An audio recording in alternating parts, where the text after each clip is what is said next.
भारत और नेपाल के बीच सदियों पुराना रिश्ता रहा है।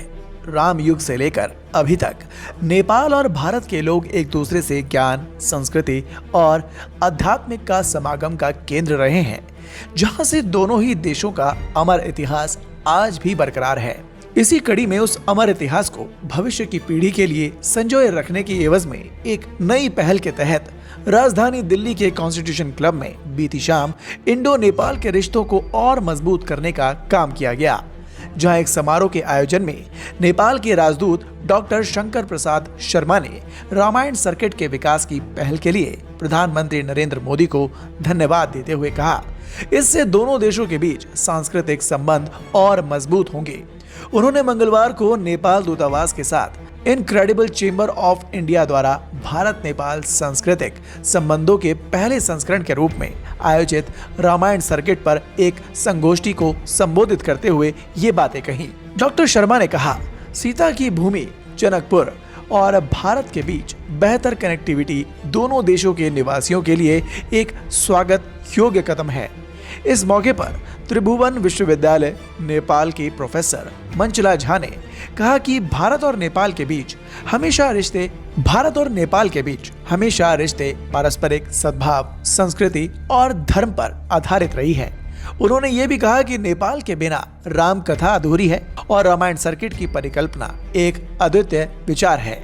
उन्होंने जुड़वा शहरों बनारस और काठमांडू, जनकपुर और अयोध्या के साथ साथ लुम्बिनी और बोध गया के विकास की अवधारणा की भी तारीफ की।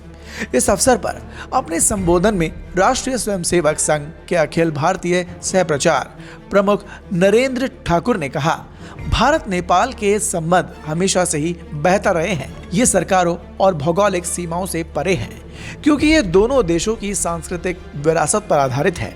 उन्होंने ये भी कहा, रामायण सर्किट का असर सिर्फ दक्षिण एशियाई देशों पर नहीं बल्कि पूरी दुनिया पर पड़ेगा। भारत में रहने वाले नेपाल के मूल निवासियों की प्रशंसा करते हुए नरेंद्र ठाकुर ने कहा कि भारत में रहने वाले नेपालियों ने भारत के विकास में महत्वपूर्ण योगदान दिया है। नेपाली मूल के व्यक्तियों ने अपने अपने क्षेत्र में भारत के लिए महत्वपूर्ण भूमिकाएं निभाई हैं। उन्होंने इसके साथ ही चेतावनी भी दी कि कुछ निहित स्वार्थ भारत और नेपाल के सौहार्दपूर्ण संबंधों को बिगाड़ने में लगे हुए हैं, लेकिन हमें ऐसे तत्वों से सावधान रहने की जरूरत है। वहीं विश्व हिंदू परिषद की वरिष्ठ पदाधिकारी विनोद बंसल ने इस बात पर संतोष व्यक्त किया कि 500 सालों के बाद पूज्य भगवान राम का अयोध्या में भव्य मंदिर बनेगा। उन्होंने ये भी कहा कि 22 जनवरी को राम मंदिर के उद्घाटन से पहले हर हिंदू के घर में ये संदेश जरूर पहुंचना चाहिए। स्वदेश के समूह संपादक अतुल तारे ने भारत और नेपाल के बीच आत्मिक संबंध की व्याख्या करते हुए कहा, दो अलग देश हैं अवश्य पर दोनों एक हैं। उन्होंने ये भी कहा कि रामायण सर्किट दो देशों के बीच परस्पर विश्वास का सेतु बनाना आज की आवश्यकता है। बता दें, समारोह में दोनों ही देशों के प्रबुद्धजनों ने शिरकत की, अपनी अपनी राय रखी और इंडो नेपाल के रिश्तों को लेकर और मजबूती के साथ अपनी बात रखी। और ये समारोह संभव हो पाया incredible chamber of India trust के द्वारा। जानकारी के लिए बता दें, ये संस्था विश्व भर की सनातन सभ्यता से जुड़े सांस्कृतिक तत्वों पर सूक्ष्म अध्ययन करती है और उनके तार एक दूसरे से जोड़ती है, ताकि वक्त के साथ जो सभ्यताएं एक दूसरे से दूर हो रही हैं उन्हें फिर एक बार एक साथ लाया जा सके।